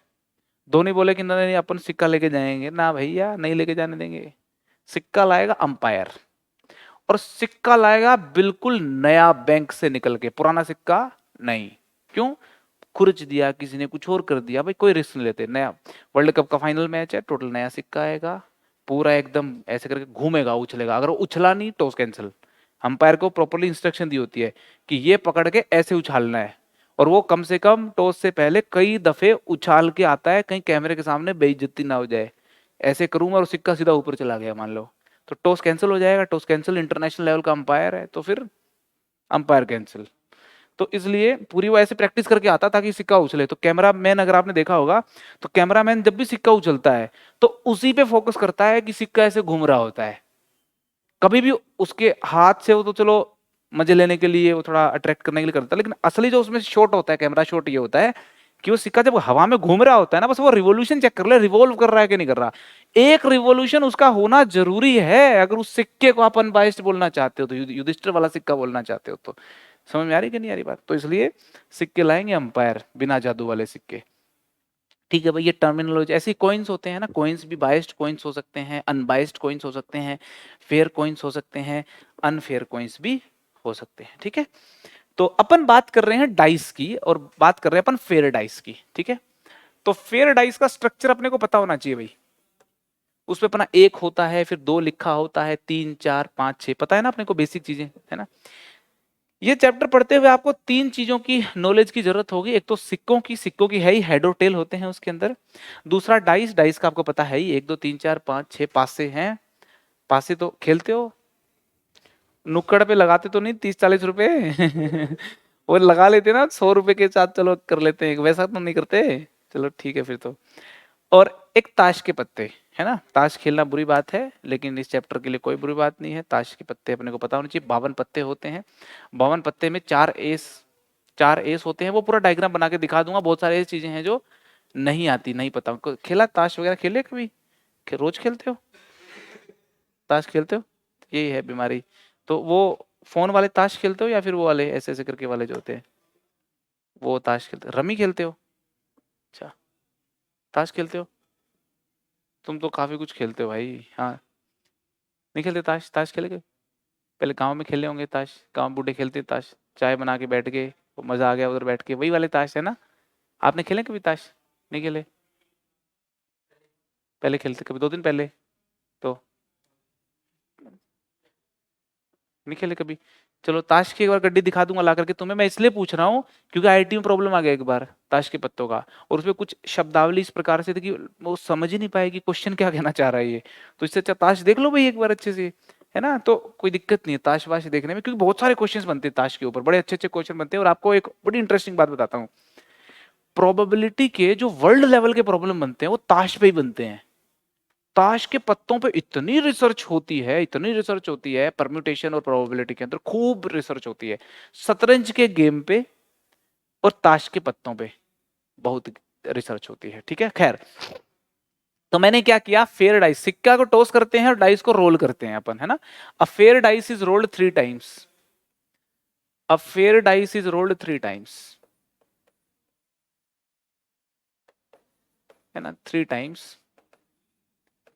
कितने प्रकार के आउटपुट संभव हैं? How many possible outcomes can be there? How many possible outcomes can be there? हाँ जी बताइए। फॉर्मूले तो हम इस चैप्टर में लगा ही नहीं रहे। पहले तो ये समझ ला, कोई फॉर्मूला हमारे पास ना था ना है, और आगे भी मैं कह रहा हूं ना भी रहे तो कोई परेशानी वाली बात नहीं, हम हर सवाल को कर सकते हैं। तो एक तो फॉर्मूला वाली भड़क दिमाग से निकाल दो कि फॉर्मूले, मुझको भी कम ही फॉर्मूले आते हैं। अलजेब्रा की थोड़ी बहुत जरूरत पड़ती है तो बस वो ए क्यू प्लस बी क्यूब और ये बेसिक फॉर्मूले अगर आपको पता है। बाइनोमियल में मैंने कोई फॉर्मूला तुम पे थोपा तो नहीं कि देखो ये फॉर्मूला है और चलो इससे करते हैं। सारी चीज तो डेवलप करी है ना, सारी की सारी अपन ने। तो एक चीज तो आगे जितनी भी हमारी जर्नी बची हुई है, 11वीं 12वीं की जो प्रिपरेशन की जर्नी बची हुई है, मैं कोई भी फॉर्मूला तुमको नहीं बताने वाला, थोपने वाला नहीं हूं। कोई फॉर्मूला बनेगा तो तुम्हारे सामने बनेगा, उसको इस्तेमाल में ले लेंगे। ऐसी कोई चीज इस्तेमाल में नहीं आने वाली जो तुम नहीं जानते, शायद पहले जाननी चाहिए थी, ऐसी कोई चीज नहीं है। जो जान रहे हो वही है बस। तो बताइए जरा, क्या कुछ होना चाहिए तरीका है? 8, 8, 8, 8। यार एक के ऊपर ही 6 होते हैं। 18, 6 + 6 + 6 है 18 कह रहे हो। चलो अपना अपना पॉइंट ऑफ व्यू तो दे ही दो मेरे को। यस, आप तो खूब खेलते हो। 18, यस 18। एक तो सीधा बैठो आप। हाँ, आपने तो बता दिया। अच्छा हाँ, 8 है। अच्छा, 16 दूनी 8। हाँ, 6। हाँ, 24। 24 कैसे बताए? ऐसे ही, दादाजी अरुण 24 ऐसे यूं करके। तुम भी। 2 और 2 कितने होते हैं? 5 के 4। 2 और 2 4 होते, 5 होते हैं। ध्यान से सोच लो। चलो, हाँ, 18। 8 कैसे 8? 2+2+2+2 ऐसे। 8 कैसे यार? 8 आंसर बड़ा खतरनाक है इस सवाल का। 8 देने वालों से तो मुझे टेंशन सी होगी है। 8 तो डाइस पे 6 होता है, नंबर 6 होता है, तो 8 कहां से बन गया? 8 कैसे बन बोला? एन, अच्छा, 2 की पावर 3 ऐसे करके। टू, मैंने क्या कहा, एक तो फॉर्मूले तो लगने ही नहीं है यहाँ पे। वो भी शायद कह रहे हो तुम, है 36। देखो ध्यान से सुनना बात को, पहली डाइस उछाली तो उसपे 6 संभावनाएं हैं। पहली बार एक डाइस को 3 बार करा है ना, तो पहली बार जब मैंने उछाली है, ध्यान से सुनो, पहली बार उछाली तो देखो ऐसे समझने का प्रयास करो, ये बात समझ ली तो तुमको भाई कोई दिक्कत। पहली बार में क्या संभावनाएं, कितनी संभावनाएं हैं? 6। अगर पहली बार में 1 आया है तो दूसरी बार में भी कितनी संभावनाएं हैं? फिर आगे 6 हैं, 1 2 3 4 5 और 6। दूसरी बार में 1 2 3 4 5 6 में से कुछ भी आ सकता है। पहली बार में 1, दूसरी बार में 6 आ जाए तो फिर तीसरी बार में कितनी संभावनाएं हैं जी? फिर से 6 संभावनाएं हैं। अरे समझ में आ रही है क्या? पहली बात बताओ, समझ में आ रही है? पहली बार में 1 के बाद दूसरी में 6 आ जाए तो भी 6 हैं, 5 आ जाए तो इसके आगे भी 6 हैं, सॉरी 4 आ जाए तो इसके आगे भी 6 हैं, 2 आ जाए तो इसके आगे भी 6 हैं, एक, देखो सारी संभावना लिख दी मैंने आपके सामने, फिर भी 6 हैं। तो देखो 6 plus 6 plus 6 plus 6 plus 6 plus 36, इसके आगे भी 36 36 36 36 36 इंटू 6 216। समझ में आ रही कि नहीं आ रही? इस ट्री की जितनी ब्रांचेज हैं उतना ही आंसर है। क्या ये बात अपन समझ पा रहे हैं? भाई थोड़ा दिमाग पे थोड़ा जोर डालना, हल्का सा जोर डालना पड़ेगा, बस यहाँ पे थोड़ा सा जोर डाल लो आप, है ना। पहली डाइस पे 6 संभाव, अब जो मैं शब्दावली का इस्तेमाल कर रहा हूं वो समझ लोगे तो भी मजा आ जाएगा। पहली डाइस पे 6 संभावनाएं हैं, हर संभावना के करस्पॉन्डिंग आगे फिर 6 संभावनाएं हैं, टोटल 36 संभावना हो गई। उन 36 संभावनाओं के आगे फिर 6 संभावनाएं हैं, 36 इंटू 6 216 संभावनाएं हो गई। सहमत हो इस बात से आप लोग? अरे समझ में आ रही है क्या भाई, ये बता दो मेरे को आप, है आ रही है समझ में सर? समझ में आ रही है? लूडो खेलनी आएगी अभी? चलो ठीक है। 6 इंटू 6 216 प्रकार हैं, तरीके। 3 डाइस उछाली अगर आपने, अब वो शकुनी मामा तो 4, वो लोग तो 4 4 भी उछालते थे भाई। ऐसे ऐसे करके जब आप उछालोगे भाई, एक डाइस है, आप तो एक के साथ खेलते हैं ना अपन, तो एक डाइस उछाली तो एक आ गया, अरे मजा आ जाएगा एकदम, एक आ गया, 2 आ गया, 2 में भी चलो 36 संभावनाएं हैं एक तरीके से मान लिया। शकुनी लोग तो 4 4 उछालते थे, तो उसमें तो वैरायटी बहुत हो गई भाई, वैरायटी होगी तो जीतने के चांस कम हो गए, और जहाँ जीतने के चांस कम होते हैं लाइफ में, हारने के ज्यादा होते हैं, तो मजा तो उधर ही आता है। आईआईटी की तैयारी, जीतने के चांस तो कम है, हारने के ज्यादा है ना। तो जीतने के चांस जहां पे कम होते हैं वहां पे फन ज्यादा होता है, तो इसलिए वो लोग खेलते थे जहां जीतने के चांस कम हो, और जीतने के चांस पहले ही कम, और युधिष्ठिर के लिए तो और कम कर दिए उन डाइस में जादू भर के। तो थोड़ी बहुत बात समझ में आ रही है? तो एक और मुझे आप बात बताएं, एक और मॉडल अपन करते हैं, मॉडल नंबर 4। मॉडल नंबर 4, ध्यान से सुनना जरा। मॉडल नंबर 4 के बाद फिर कहानी को थोड़ा आगे बढ़ाएंगे। अपन है दिल्ली में, दिल्ली से अपन जाना चाहते हैं मुंबई। क्या बोल रहे हो भाई तुम कौस्तुभ, क्या बोल रहे हो? तुम दिल्ली से रोहतक आना चाहते हो? कहीं और जाना है? तो क्यों बोल क्यों रहे हो फिर? अरे अब आवाज सुनाई दी मुझको, बोल रहे थे कि नहीं बोल रहे थे तो बता दो, मुझे अपने कानों पे शक हो गया था। हाँ तो ऐसा क्यों बोल रहे हो कि बोल नहीं रहा? ठीक है ना, मेरी सेंसेस बहुत ही वो हैं, शार्प सेंसेस हैं। ठीक है, तुम ऐसे मुंह भी ऐसे करोगे, मैं बहुत कंसंट्रेट करके सुनूंगा ना, तो आंख इधर रहेंगी, फिर बता दूंगा कौन क्या एक्टिविटी कर रहा है। तो झूठ तो मत बोलो। दिल्ली, ये दिल्ली से मुंबई जाना अपने को, मुंबई में फिर अपने को ऑडिशन देंगे, वहां से बेंगलोर चलेंगे मान लो, ये बेंगलुरु जाएंगे अपन। तो दिल्ली से मुंबई जाने के रास्ते हैं 5।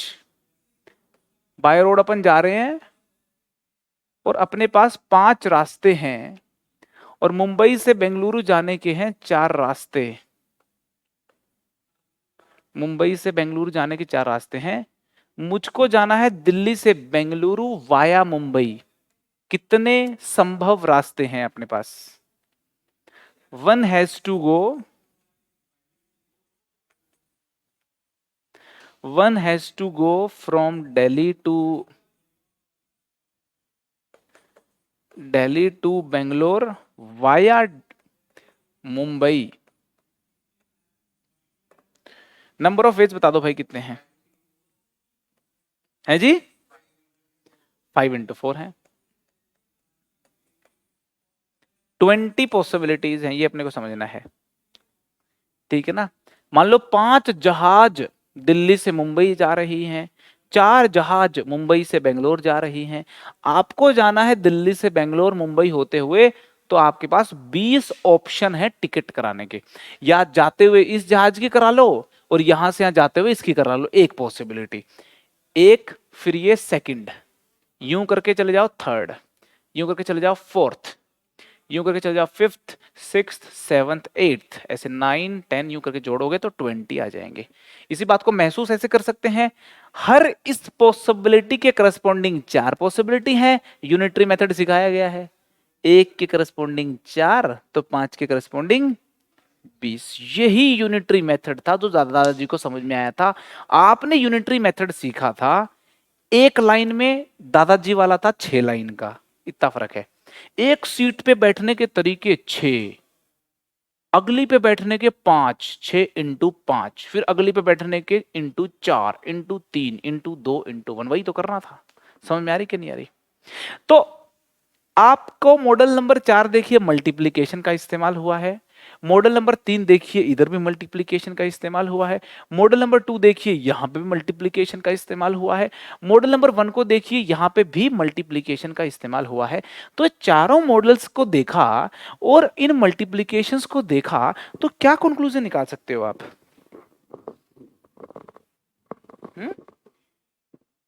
क्या हम कोई चीज यहां से एक्सट्रैक्ट कर सकते हैं, इन सारे मॉडल से कुछ कंक्लूड कर सकते हैं? कंक्लूजन ध्यान से सुनना, अगर आप इस कंक्लूजन से सहमत हो तो ही मैं इस कंक्लूजन को लिखने वाला हूं, और जिसने इस कंक्लूजन को डीपली समझ लिया, समझ लेना चैप्टर सीखने की शुरुआत हो गई है। पहले मुझे एक और छोटी बात बताइए, यहाँ पे एक आदमी को क्या करना है, दिल्ली से मुंबई, मुंबई से बेंगलोर, फिर बेंगलोर से मुंबई, मुंबई से दिल्ली वापस आना है। कितने तरीकों से हो जाएगा काम? दिल्ली से मुंबई, मुंबई से बेंगलोर जाना है, फिर वापस बेंगलोर से मुंबई होते हुए दिल्ली आना है। बहुत सारे कितने हो जाएंगे?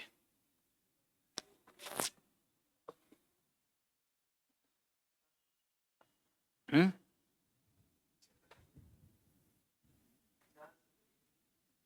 फ्लाइट्स हैं अलग अलग, ये तो कितनी पॉसिबिलिटीज है टिकट्स की? 400 तरीके हो जाएंगे, क्योंकि यहां से यहां, यहां से यहां 20 तरीके से गए, वापस भी 20 तरीके, 20 into 20 400। अरे समझ में आ रही कि नहीं आ रही? या स्टेप्स में सोच लो, यहां से यहां जाने के 5 तरीके, यहां से यहां जाने के 4 तरीके, यहां से वापस आने के 4 तरीके, यहां से आने के 5 तरीके, हो गया 400। ऐसे सोच लो आप। अरे समझ में आ रही? 400 तरीके होंगे भाई, ये बातें तो समझ में आ गई एकदम, ठीक है। खैर ये भी समझ में आ गया, तो क्या कंक्लूड करें? कंक्लूजन ये है कि अगर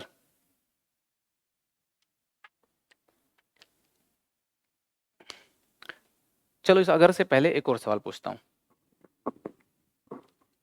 सुबह सुबह अपन आते हैं तैयार वगैरह होकर के, अलमारी में देखते हैं कपड़े सजे हुए होते हैं, पहनते हैं जूते वगैरह, आ जाते हैं, ठीक है। एक आदमी के पास है 20 शर्टें,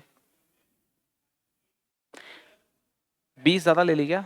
थोड़ा गरीब आदमी लेते हैं, 5 शर्टें लेते हैं, 5 शर्टें, 5 शर्टें, 5 पेंट, इतना भी गरीब नहीं है वो, 5 लेते हैं जूतों की जोड़ियां। 5 शर्टें हैं, 5 पेंट हैं और 5 जूते हैं। सुबह उठ करके उसको तैयार होना है, शर्ट पेंट और जूते के कितने कॉम्बिनेशन बना सकता है वो? 125। करीब तो काय को भी नहीं हुआ बिल्कुल भी, 125 तरीके से रोज वो अलग अलग तरीके से तैयार हो सकता है, हो सकती है। अगर आपके पास ज्यादा नहीं चाहिए 5 जूते, 5 पैंटें और 5 शर्टें अगर हैं तो अपन 126वें दिन सेम कॉम्बिनेशन की बारी आएगी। मगर अपने को शर्ट भी सेम नहीं पहननी, पैंट भी सेम नहीं पहननी, तो भाई फिर ज्यादा शॉपिंग करनी पड़ेगी, है ना। Combination you have 125 possible combination. Shirt के 5 तरीके, पैंट के 5, 5 इंटू 5, 25 तरीके तो ये हो गए। फिर जूतों के साथ भी इंटू 5 करोगे तो 125 तरीके हो गए, 125 वेज हो गए। ये बात समझ में आ रही है आपको? तो इन सारी बातों से चलो अब करते हैं कंक्लूड।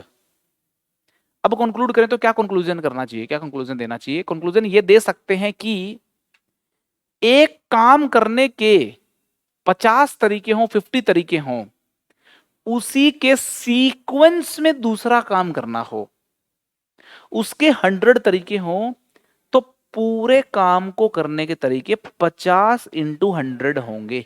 ये बात है। सीक्वेंस में जब काम करना होता है तो मल्टीप्लाई करना होता है, यही दादाजी बता के गए थे। समझ में आ रही कि नहीं आ रही? तो इसी बात को अंग्रेजी में लिखें अगर, ध्यान से सुनना, इफ, अच्छा काम को बोलेंगे इवेंट, है ना, कोई भी काम करना है तो उसको बोलते हैं if an event. If an event can be done, if an event can be done in m different ways, in m different ways, और उसी के सीक्वेंस में, है ना, उसी को फॉलो करते हुए, followed by an another event,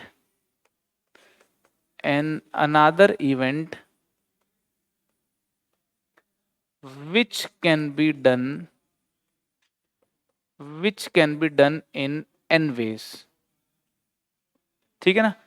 If an event can be done in m different ways followed by an another event which can be done in n different ways, है भाई ये, है ना, n different ways,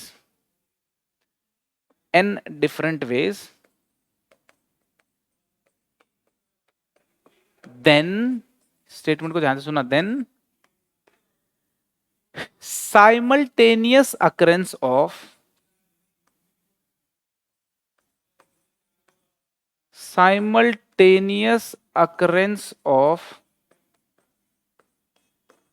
these two events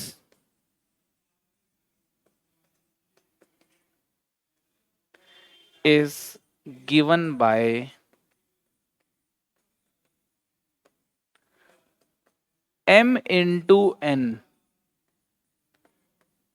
different ways। ये बात समझ में आ रही है आपको?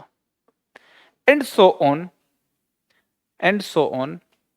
आपको अगर और ज्यादा इसमें इवेंट ऐड करने हैं, एक इवेंट m तरीके से हो रहा है, उसके बाद उसी के सीक्वेंस दूसरा n तरीके से हो रहा है, उसी के बाद अगला इवेंट p तरीके से हो रहा है, तीनों को करना है तो m into n into p तरीके मिल जाएंगे आपको। ये बात समझ में आ रही है? अरे बात समझ में आ रही है क्या भाई? This principle is known as, this principle is known as fundamental principle of counting। और फंडामेंटल प्रिंसिपल ऑफ काउंटिंग में भी ये वाला है multiplication principal, fundamental multiplication principle of counting. अरे भाई, fundamental multiplication principle of counting,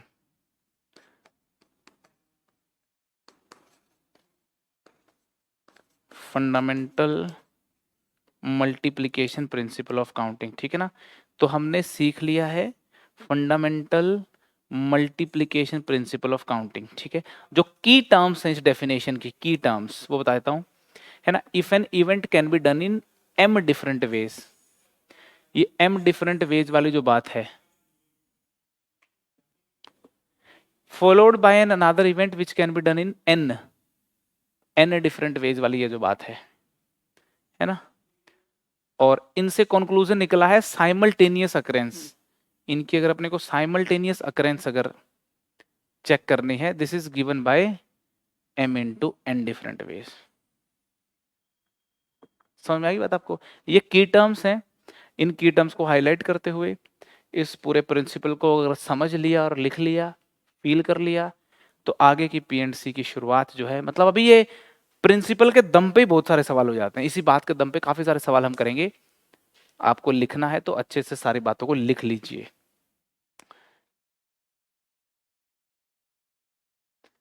चले आगे। तो चलो जरा एक क्वेश्चन मुझको बताओ, ठीक है ना? अभी ये मॉडल अपने को समझ में आ गया। आप देखो कुछ प्रॉब्लम हैं और उसके थ्रू इस मॉडल को पूरा फील करते हैं ना, इस प्रिंसिपल को पूरा फील करते हैं, ठीक है? मोबाइल नंबर जनरली 10 डिजिट का होता है ना? तो 10 डिजिट्स का मोबाइल नंबर है ना? आपका एक फ्रेंड है और उसका 10 डिजिट का मोबाइल नंबर है ना? 1 2 3 4 5 6 7 8 9 और 10, ठीक है? और मोबाइल नंबर कुछ ऐसे है, ये 2 डिजिट आपको याद नहीं आ रहे, ये वाले 2 डिजिट जो है आपको याद ही नहीं आ रहे, और आपको फोन मिलाना है जी। तो क्या करोगे आप? यहाँ पे अलग अलग ट्राई मार के मिलाओगे आप, यही है ऑप्शन अपने पास। कितनी मैक्सिमम ट्राई कर सकते हो आप? Maximum try of this, maximum try कितनी कर सकते हो आप? ये मुझको बता दो। है जी? 100 ट्राई करनी पड़ेगी? कितनी कर सकते हैं अपन? है सोचिए, है ना? ये वाला डिजिट अपने को नहीं पता और ये वाला डिजिट अपने को नहीं पता। हाँ भाई, इस डिजिट के लिए 10 ट्राई करनी पड़ेगी अपने को। ये वाला डिजिट आपका 0 1 2 3 4 5 6 7 8 9 में से कुछ भी हो सकता है। 10 ट्राई तो इसके लिए करनी पड़ी अपने को, 10 ट्राई, और 10 ट्राई इसके लिए करनी पड़ी। क्या ये ट्राई आप साइमल्टेनियस करोगे या फिर इसको कर लिया फिर 6 महीने बाद इस ट्राई को करोगे? ऐसा कुछ तो नहीं करने वाले ना आप। साइमल्टेनियस काम है तो मल्टीप्लाई करना पड़ेगा। तो आपको आपको 100 ट्राई मैक्सिमम करनी पड़ेगी। इससे पहले मिल गया तो लक है भाई, वो इससे पहले तो लक है, नहीं तो 100 तक जाना पड़ सकता मैक्सिमम, आपको 100वां भी हो सकता है बैड लक अगर है तो। चलो जी, ये बात तो अपने को समझ में आ रही है। एक और बात बताओ जरा फिर मेरे को, मुझको आप बताइए, मुझको आप बताइए कि मैंने आपको डिजिट्स दे दिए हैं, कुछ कुछ डिजिट्स आपके पास हैं, ध्यान से सुनना। डिजिट्स हैं 2 4 6 और 3, ठीक है ना? डिजिट्स आपके सामने है, ठीक है? आपको इन 4 डिजिट्स का यूज करना है और सिर्फ इन्हीं 4 का करना है, और 4 डिजिट्स के डिफरेंट डिफरेंट नंबर्स बनाने हैं। कितने इवन नंबर्स बन सकते हैं? हाँ, क्वेश्चन समझ में आ गया? डिजिट है in how many veg, like how many even numbers can be made. Question लिख देता हूं, how many even numbers can be made by using the digits, by using the digits exactly once। ठीक है जी, ये सवाल है, तो बताइए जरा। है जी? अच्छा, 4 डिजिट से टोटल कितने नंबर बन सकते हैं? 4 डिजिट से टोटल 120 नंबर बन सकते हैं? यार मुझे लगता तो नहीं। देखो, 4 डिजिट से, चलो इवन नंबर बाद की बात करेंगे अपन, टोटल नंबर बता दो मेरे को कितने बनेंगे। 2 4 6 3 है ना अपने पास, 24 नंबर बनेंगे। बिल्कुल सही बात कह रहे हो यार आप। भाई देखो, इवन नंबर मतलब 4 डिजिट का नंबर है, इवन तो बाद में करते हैं, पर टोटल नंबर्स देखते हैं। टोटल नंबर्स देखते कितने बनेंगे। भाई 4 बक्से हैं, इनमें 4 डिजिट डाल दोगे आप, 4 बक्से 4 डिजिट डाल दोगे तो नंबर्स बन जाएंगे। 4 बक्सों में 4 डिजिट डालने के उतने तरीके जितने 4 सीटों के ऊपर 4 लोगों को बैठाने के तरीके हैं। और 4 सीटों पे 4 लोगों को 4 फैक्टोरियल 4 इंटू 3 इंटू 2 इंटू 1 तरीकों से बैठाया जा सकता है। ये दादाजी बता चुके हैं हमको। और इस बात को सेंस किया जा सकता है कि भाई ये वाली सीट है पीछे वाली, इस पे 4 ऑप्शन है। 2 को बिठाएं, 4 को बिठाएं, 6 को बिठाएं, 3 को बिठाएं। 4 ऑप्शन है। मान लो आपने 3 को बिठा दिया, किसी को बिठा सकते हो आप। जब आपने 3 को बिठा दिया तो इस सीट के पास अभी 3 ऑप्शन ही बचे हैं। मान लो 4 को बिठा दिया। इस वाली सीट के पास 2 ऑप्शन बचे हैं। मान लो आपने 6 को बिठा दिया। इस सीट के पास एक ही ऑप्शन है। मान लो 2 को बिठा दिया। टोटल ऑप्शन देखोगे तो 24। ऐसे सोच के आते हैं 24।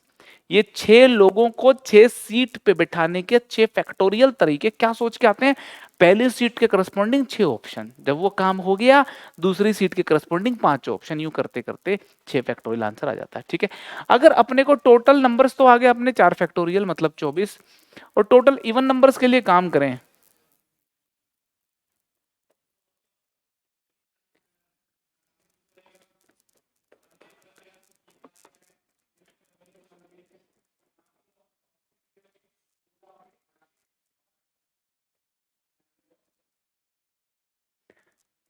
इवन नंबर्स कितने होंगे टोटल?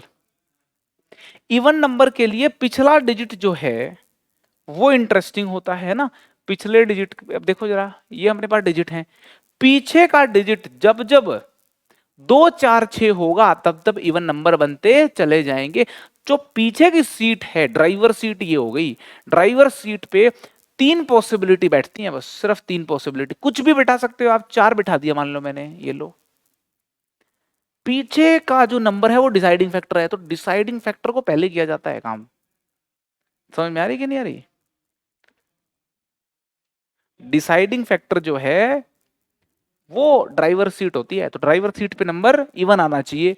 2 4 6 3 ऑप्शन है। ठीक है, मान लो 4 बैठ गया तो इस सीट पे बैठने कितने तरीके? 3 ही है, बचे 3 नंबर। मान लो 6 बैठ गया, इस सीट पे बैठने कितने तरीके? मान लो 3 बैठ गया, इस सीट पे बैठने कितने तरीके? 1 ना। मान लो यहाँ पे 2 बैठ गया और यहाँ पे कितना बचा था? 3 बैठ गया। ठीक, तो 1 इंटू 2 इंटू 3 इंटू 3 18 वेज हो गए सर, 18 वेज। तो 24 टोटल नंबर बनेंगे, 18 इवन नंबर बनेंगे। 24 माइनस 18 कितने हो गए? 6 6 ओड नंबर बनेंगे। भाई 24 टोटल नंबर है, 18 इवन और 6 क्या हो गई? ओड नंबर्स हो गई। ठीक है जी, ऐसे करते करते करते और प्रॉब्लम भी करेंगे सॉल्व। लिखो जरा पहले, एक सवाल और करेंगे आज अपन। एक और बढ़िया सवाल करते हैं आज, ठीक है ना। सवाल बिल्कुल ध्यान से देखना पड़ेगा आपको, बहुत ही शानदार सवाल है, सिंपल क्वेश्चन है। देखते हैं कौन उसको क्रैक कर सकता है। ठीक है, क्वेश्चन कुछ ऐसा है कि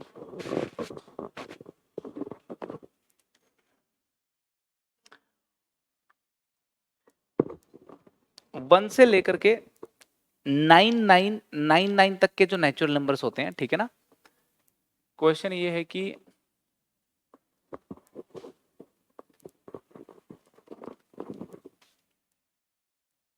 how many fives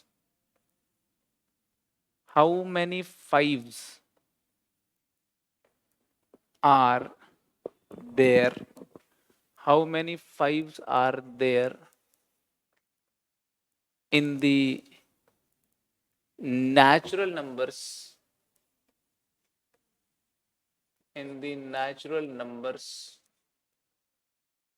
from 1 to 9999। ठीक है, लैंग्वेज बड़ी सिंपल सी रखी है मैंने। क्वेश्चन यहाँ पे ये कहना चाहता है कि एक बच्चा जब कॉपी में काउंटिंग लिखता है यूं करते हुए, कुछ यूं करते हुए 9999 तक की, तो कितनी बार उसको 5 लिखना पड़ता है? कितनी बार उसको 5 लिखना पड़ता है? भाई 5 में लिखना पड़ेगा, 15 में, फिर 25, फिर 625 भी आएगा, 55 भी आएगा, बहुत सारे बहुत सारे नंबर्स आएंगे जिनमें उसको 5 आएगा, ठीक है। तो 1 से लेकर के 9999 तक कितनी बार उसको अपने हाथ से 5 लिखना पड़ा होगा, ये सवाल है। फिर से रिपीट कर देता हूं कि 1 से लेकर के 9999 तक की काउंटिंग में कितनी बार 5 लिखना पड़ा होगा, वो मुझे बता दीजिए आप।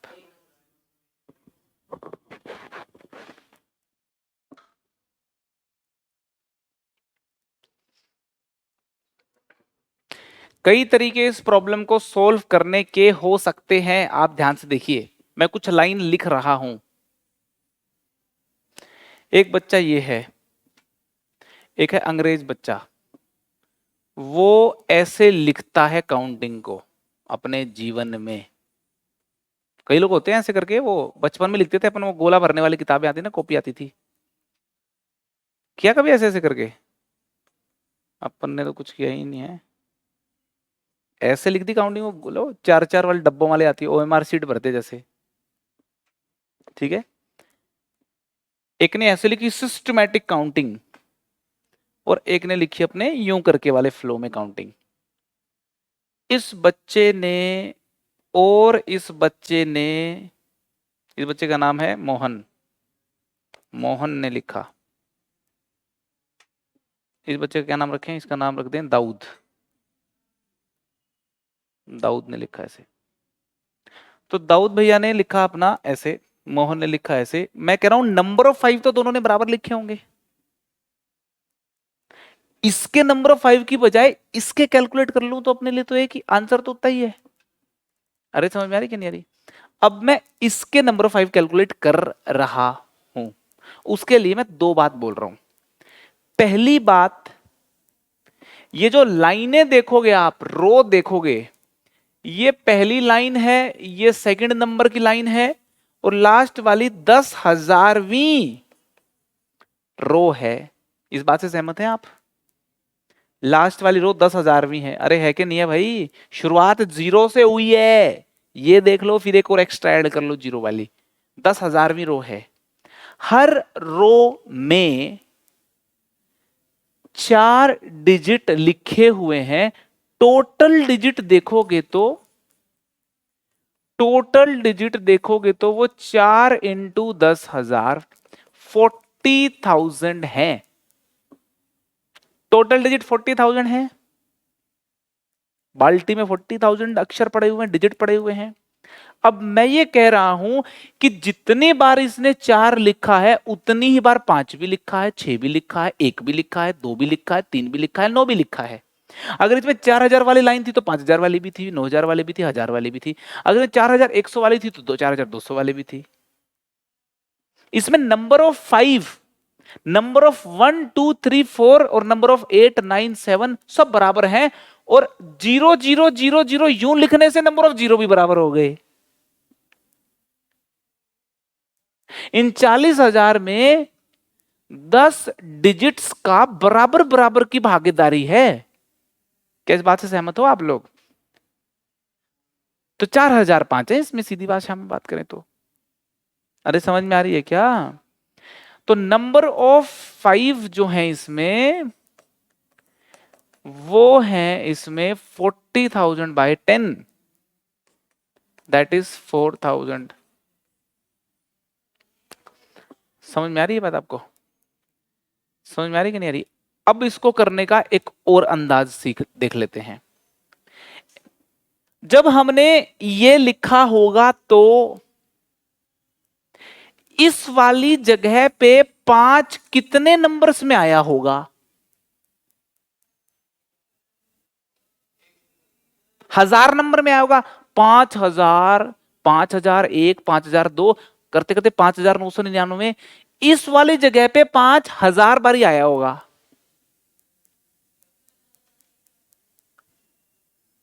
इस वाली में भी 1,000 बार ही आया होगा,